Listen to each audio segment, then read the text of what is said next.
warahmatullahi wabarakatuh.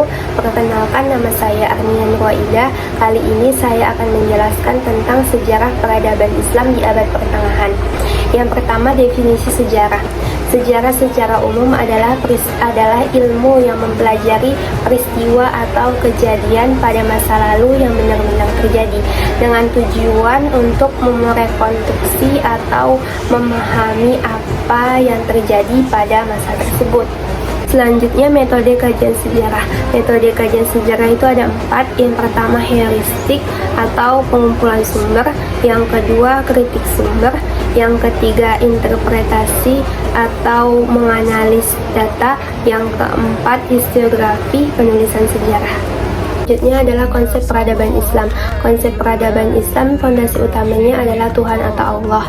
Fokus utamanya adalah menjadikan Tuhan sebagai pusat atau pengarah dari semua aspek ilmu pengetahuan, sosial, ekonomi maupun politik. Selanjutnya, konsep peradaban Barat. Fondasi utamanya adalah rasio atau akal, individualisme, dan spekulasi filosofi. Pendekatannya cenderung lebih rasional terbuka, dan fleksibel. Selanjutnya adalah masa pra-Islam. Bangsa Arab dan semenanjung Arab. Tempat asal mula bangsa Semit adalah Afrika, tetapi semenanjung Arab merupakan tempat kelahiran dan pusat penyebaran utama mereka. Selanjutnya ada migrasi. Dari semenanjung Arab, kelompok Semit berimigrasi ke wilayah bulan sabit subur atau Mesopotamia dan Levan, mendirikan peradaban besar seperti Babilonia, Asyria, Fenisia, dan Ibrani. Selanjutnya, Islam dan Semit. Agama Islam yang juga berasal dari semenanjung Arab dianggap sebagai puncak dan penyempurnaan logis dari tradisi agama-agama Semit yang telah ada sebelumnya. Selanjutnya, masa awal Islam dan Nabi Muhammad SAW. Yang pertama, kondisi masa jahiliyah. Islam lahir di semenanjung Arab pada abad ke-7 Masehi, saat masyarakat Arab hidup dalam masa jahiliyah, ditandai dengan peperangan, penyembahan berhala, dan ketimpangan sosial. Hidup berpindah-pindah atau nomaden dan terbagi dalam suku-suku atau tribal society. Tidak memiliki sistem pemerintahan pusat. Mayoritas penyembah berhala, meskipun ada penganut Yahudi dan Nasrani di beberapa wilayah. Ini disebut sebagai a society in moral and spiritual stagnation, atau masyarakat yang mengalami kemerosotan moral dan spiritual. Munculnya Islam di tengah bangsa Arab merupakan peristiwa yang paling menentukan dalam sejarah dunia timur. Selanjutnya, Nabi Muhammad mendapatkan wahyu pertama kalinya pada usia 40 tahun.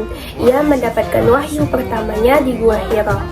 Peristiwa turunnya wahyu ini adalah titik balik sejarah yang mengubah bangsa Arab dari masyarakat kesukuan menjadi bangsa yang bersatu dalam satu akidah. Yang kelima, masa Khalifah Rasyidin. Khalifah Rasyidin artinya khalifah yang mendapat petunjuk. Peran mereka adalah pemimpin umat Islam setelah wafatnya Nabi Muhammad SAW. Ada 4 Khalifah Rasyidin. Yang pertama, Abu Bakar. Perannya yang pertama menyatukan kembali umat Islam setelah wafatnya Nabi. Yang kedua, memerangi nabi palsu dan orang-orang murtad.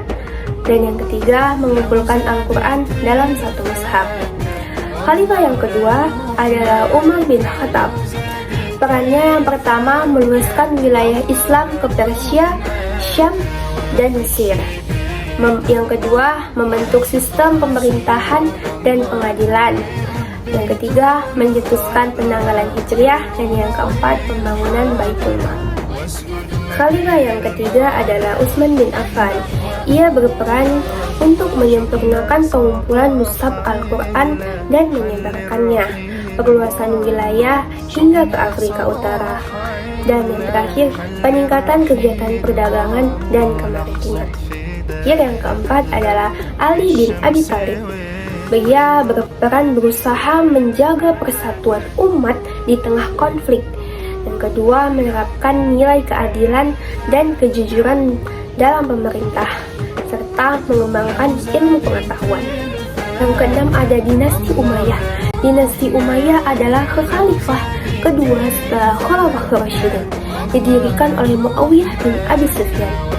Asal-usulnya Umayyah berasal dari keluarga bangsawan Quraisy yang awalnya menentang Nabi Muhammad namun kemudian masuk Islam. Masa Umayyah adalah periode penting yang memperluas wilayah kekuasaan dan membawa kemajuan administrasi, ekonomi, dan kebudayaan. Perubahan sistem menjadi monarki sangat berpengaruh pada politik.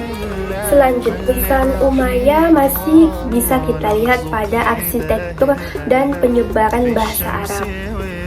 Masa Umayyah adalah periode penting yang memperluas wilayah kekuasaan dan membawa kemajuan administrasi, ekonomi, dan kebudayaan. Perubahan sistem menjadi monarki sangat berpengaruh pada politik. Selanjutnya, warisan Umayyah masih bisa kita lihat pada arsitektur dan penyebaran bahasa Arab. Keruntuhan dinasti Umayyah ini terjadi karena konflik internal dan pemberontakan dari kelompok yang tidak setuju dengan sistem monarki. Dan yang ketujuh ada masa Abbasiyah. Dinasti Abbasiyah ini memerintah sekitar tahun 750 Masehi sampai 1258 Masehi. Didirikan yang pertama kali, khalifah pertamanya ada Abu al-Abbas yang menyebut dirinya Al-Safah atau penumpah darah. Masa keemasan atau puncak kejayaannya itu